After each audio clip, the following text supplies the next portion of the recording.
Student of class 12 subject chemistry second paper unit 11 आपका है chapters alcohol phenol ether, जिसमें आपने प्रीवियस टॉपिक में पढ़ा था ईथर के भौतिक गुणधर्म। नेक्स्ट टॉपिक में आप स्टडी करेंगे ईथर के रासायनिक गुणधर्म। यहाँ पे कुछ अपक्रियाओं के नाम हमने लिखा है कि ईथर मुख्य निम्न प्रकार की अपक्रिया दिखाते हैं। इसमें ईथर में उपस्थित जो एल्किल समूह की अपक्रिया है, इसमें हैलोजनीकरण है, उसके बाद है दहन, उसके बाद ईथर की ऑक्सीजन युक्त अपक्रिया यानी ईथर में जो ऑक्सीजन परमाणु उपस्थित होता है उसकी अपक्रियाएं कुछ, जिसमें ईथर में ऑक्सीजन परमाणु पेरोक्साइड का निर्माण करते हैं। सेकंड, ऑक्सोनियम लवण का निर्माण करते हैं। जब इसकी अपक्रिया हम कराते हैं HCl सांद्र HCl के साथ, सांद्र HCl मिलाकर के इसको हम ठंडा करते हैं तो ये ऑक्सोनियम लवण बनाते हैं। नेक्स्ट आपका है CO आवन विदलन सन्निहित अपक्रिया, यानी कि ईथर में कार्बन और ऑक्सीजन के साथ सन्निकट होता है और इस कारण से इनकी CO बंध की विदलन की अपक्रिया होती है। इसमें आपका हैलोजन नंबर से क्रिया है, फिर जलक गठन है, तनु एस्टोसोपुर से क्रिया है, उसके बाद PCl5 से क्रिया है। तो इन सभी रिएक्शन को देखने के बाद लास्ट अपक्रिया आपकी क्या है? ईथर के रासायनिक गुणधर्म में हमें 4 प्रकार की रासायनिक अपक्रिया पढ़नी है। सबसे पहला एल्किल समूह युक्त अपक्रिया, दूसरा ईथरी ऑक्सीजन युक्त अपक्रिया, तीसरा है CO आबंध विदलन सन्निहित अपक्रिया और चौथा है बेंजीन सन्निहित अपक्रिया। तो बेंजीन सन्निहित अपक्रिया इसमें हाइड्रोजनीकरण, नाइट्रीकरण, सल्फोनीकरण आपको पढ़ना है, वो एरोमेटिक कंपाउंड से रिलेटेड है, एरोमेटिक है, तो उस अपक्रिया को हम बाद में स्टडी करेंगे। यहाँ पे सबसे पहले इन अपक्रियाओं को हम देखते हैं। तो एल्किल समूह युक्त अपक्रिया क्या होती है? तो यहाँ पे क्या है? ईथर को जब हम कर सकते हैं कि यहाँ पे डायरेक्टली हम रिएक्शन लिखते हैं कि ईथर का जब हम हाइड्रोजनीकरण करते हैं CS3 CS2O CS2 CS3, जब हम अंधेरे में इसे क्या करते हैं, क्लोरीन के साथ इसका हाइड्रोजनीकरण करते हैं अंधेरे में, यानी वहां पे प्रकाश की अनुपस्थिति होती है, जब अंधेरे में इसकी क्रिया कराई जाती है तो यहाँ पे क्या होते हैं कि ऑक्सीजन परमाणु के दोनों तरफ जो अल्फा और बीटा कार्बन परमाणु होते हैं और इसको हम अल्फा डैश और बीटा डैश कार्बन परमाणु कह सकते हैं। तो जो प्राइमरी कार्बन परमाणु आपके हो सकते हैं यहाँ पे दिखाए गए। जब हम क्लोरीन के साथ इसकी अपक्रिया दिखाते हैं तो जो हाइड्रोजन परमाणु होते हैं वो हाइड्रोजन परमाणु अल्फा कार्बन परमाणु पे आता है, तो आपका कंपाउंड हो जाता है CS3CH और यहाँ पे आपका Cl हो जाएगा, फिर उसके बाद CS2 CS3 और पुनः जब हम इसका हाइड्रोजनीकरण कराते हैं, अगर इसी का पुनः हाइड्रोजनीकरण कराते हैं यानी कि प्लस Cl2 अगर हम दिखाते हैं और उसके बाद आपका हो जाता है यहाँ पे पुनः इसकी अपक्रिया दिखाई जाती है अंधेरे में, तो आपका जो नेक्स्ट कंपाउंड आपका फॉर्म होता है वो कंपाउंड आपका हो जाता है CS3CHCl,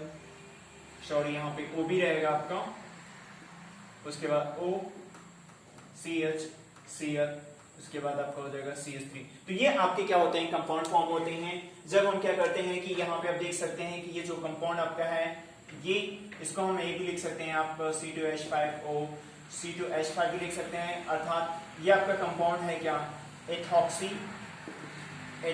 एथेन, जिसको हम डाईएथिल ईथर कहते हैं। जब अंधेरे में इसके अपक्रिया हम क्लोरीन के साथ कराते हैं तो यहाँ पे जो कंपाउंड प्राप्त होता है, सबसे पहला कंपाउंड प्राप्त होता है 1 एथॉक्सी 1 क्लोरोएथेन, तो ये हो जाएगा 1 एथॉक्सी 1 क्लोरो और आपका कंपाउंड हो जाएगा एथेन।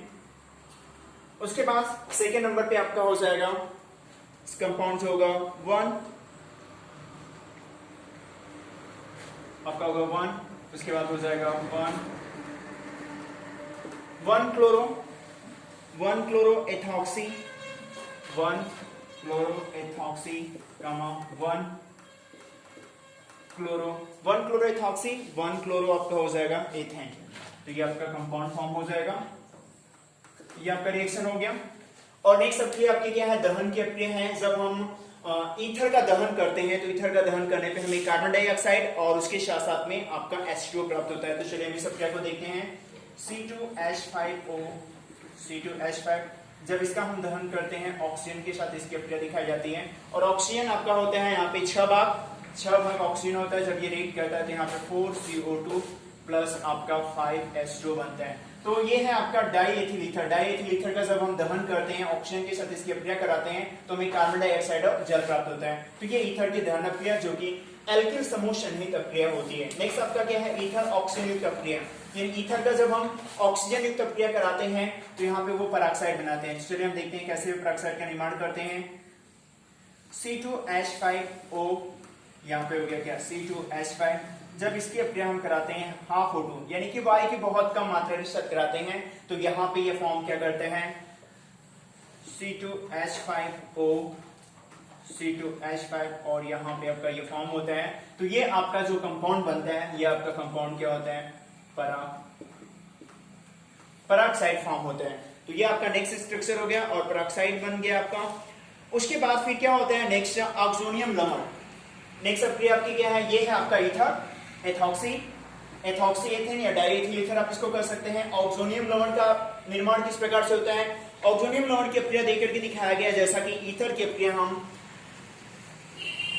C2H5O इसकी अभिक्रिया जब हम कराते हैं किसके साथ में, सांद्र HCl के साथ कराते हैं। और सांद्र HCl के साथ जब इसकी अभिक्रिया दिखाते हैं और अब इसको हम ठंडा करते हैं, तो यहाँ पे जब इसको ठंडा किया जाता है तो ऑक्सोनियम लवण प्राप्त होता है। ऑक्सोनियम लवण में आप देख सकते हैं C2H5O, C2H5 और यहाँ पे, और ये आपका कंपाउंड इस प्रकार से प्राप्त होता है।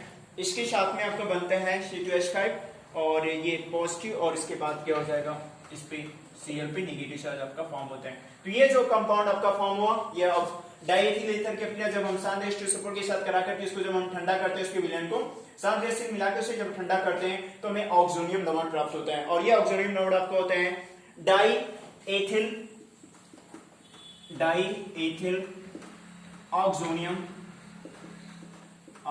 क्लोराइड। तो ये आपका फॉर्म हो गया। नेक्स्ट रिएक्शन आपका क्या है, CO आबंध विदलन की अभिक्रिया। तो ये दो अभिक्रिया होगी, ईथर या ऑक्सीजन युक्त अभिक्रिया, जिसमें सबसे पहले अभिक्रिया है पराक्साइड का निर्माण, यानी ईथर की अभिक्रिया। ईथर का जब हम अभिक्रिया ऑक्सीजन के साथ कराते हैं, ऑक्सीजन वायु में उपस्थित ऑक्सीजन की कम से कम मात्रा के साथ कराते हैं, तो ये पराक्साइड बनाते हैं। नेक्स्ट आपका क्या है, ऑक्सोनियम लवण के साथ जब अभिक्रिया, ऑक्सोनियम लवण का निर्माण ईथर की अभिक्रिया जब हम सांद्र HCl के साथ करा करके, सांद्र HCl मिलाकर इसको हम ठंडा करते हैं इसके विलयन को, तो हमें जो लवण प्राप्त होता है वो ऑक्सोनियम लवण होता है। इसका नाम है यहाँ पे डाइएथिल ऑक्सोनियम क्लोराइड।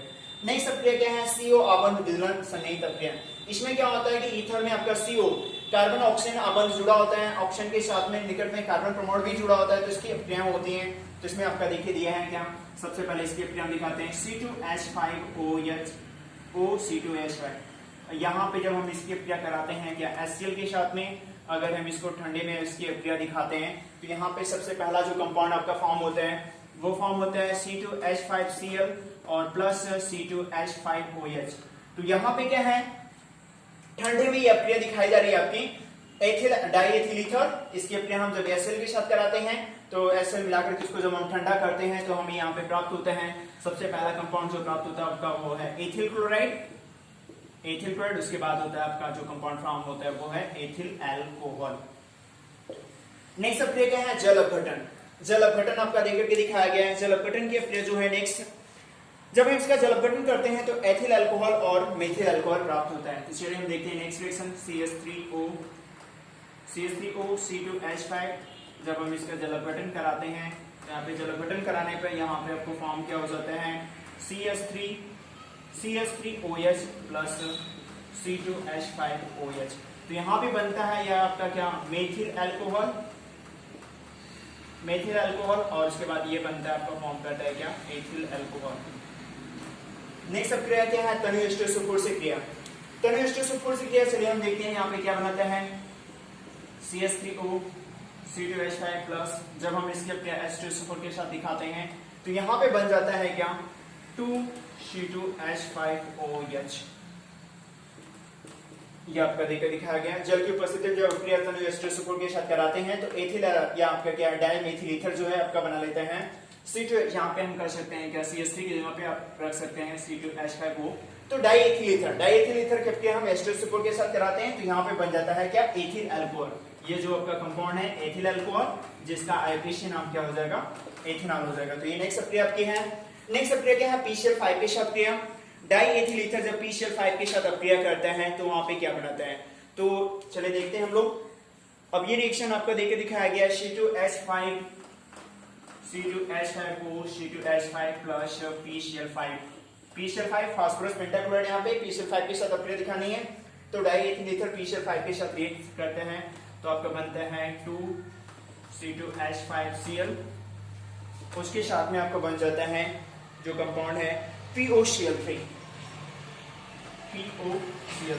ये आपका क्या हो गया, एथिल क्लोराइड, जिसको हम कहते हैं क्लोरोएथेन।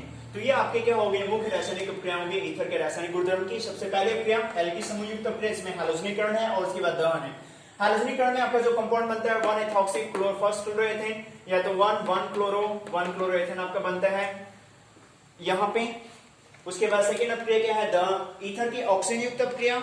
ऑक्सीजन युक्त अपक्रिया में अगर हम देखते हैं तो यहाँ पे सबसे पहले अपक्रिया है पराक्साइड का निर्माण, जिसमें सबसे पहले आपका बनता है क्या, पराक्साइड बनता है। उसके बाद है ऑक्सोनियम लवण का निर्माण होता है यदि हम उसकी प्रेसोंडेशन से कराते हैं। फिर CO अबंध की विदलन अपक्रिया यहाँ पे देखिए दिखाई गया, हैलोजन अम्ल से जल अपघटन, थनोएस्टर और PCl5 के साथ अपक्रिया।